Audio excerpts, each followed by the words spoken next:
tidak berada di Indonesia atau alamatnya tidak diketahui lagi alamatnya di Indonesia atau gaib.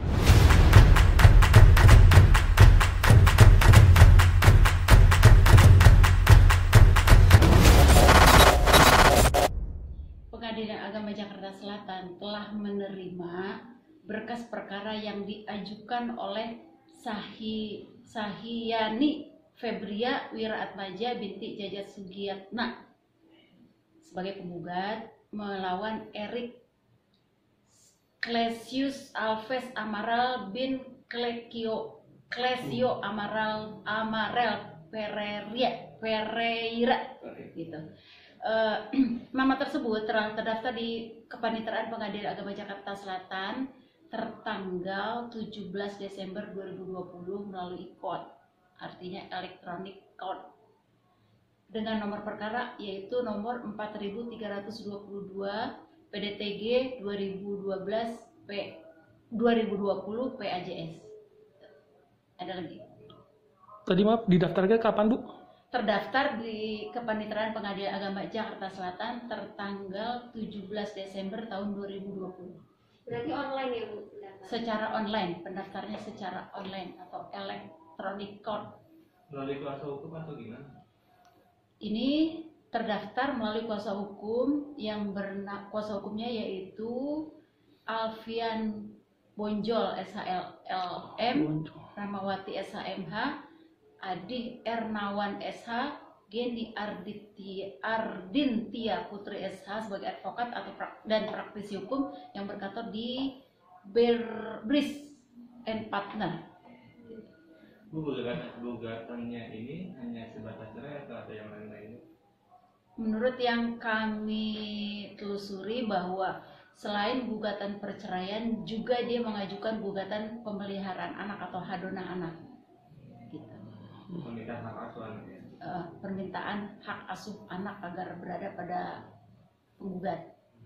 Bu, seperti biasa nih alasan kenapa sih dia Kalau alasan tidak kami ungkap secara sepenuhnya ya. Dalam hal ini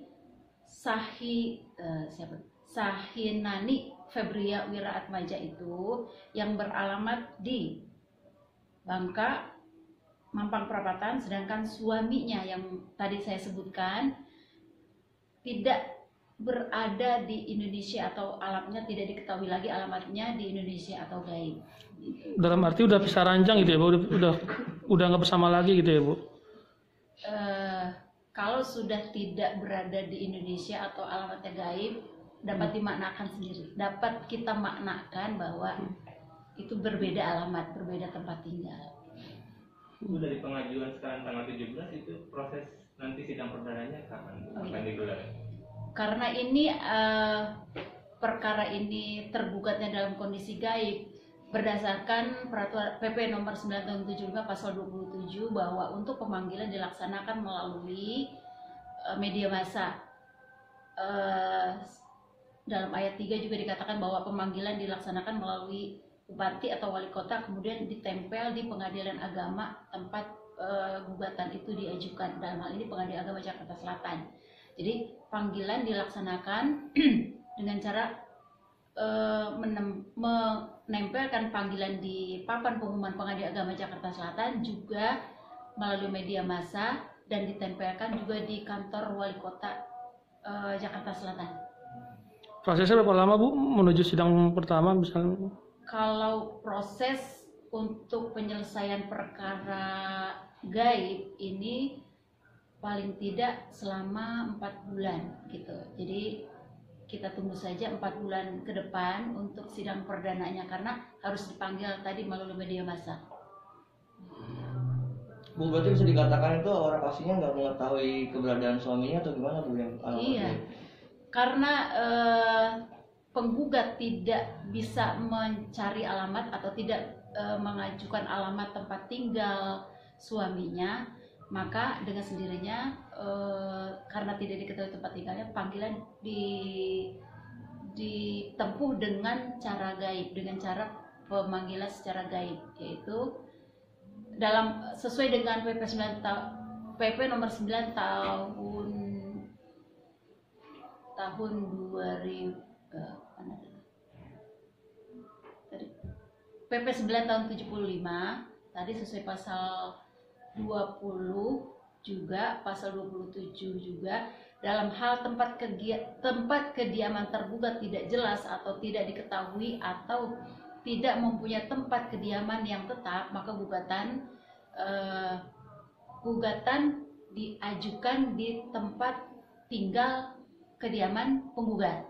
Sedangkan untuk tergugat dipanggil melalui media massa tadi seperti yang sudah saya ucapkan.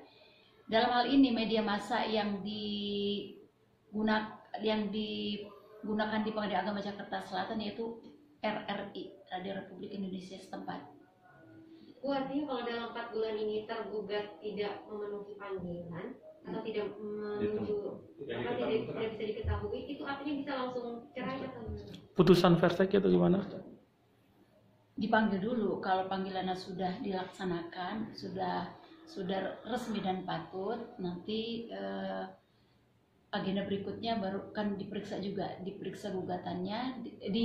Sebelum diperiksa gugatannya didamaikan dulu atau dinasehati pihak penggugat agar supaya bersabar menanti atau menunggu tergugat gitu. Siapa tahu dalam masa 4 bulan tersebut tergugat kembali lagi, kan kita belum tahu. Kita jangan memprediksi bahwa benar-benar dia dalam kondisi gaib, siapa tahu gitu. Mudah-mudahan bisa kembali. Jadi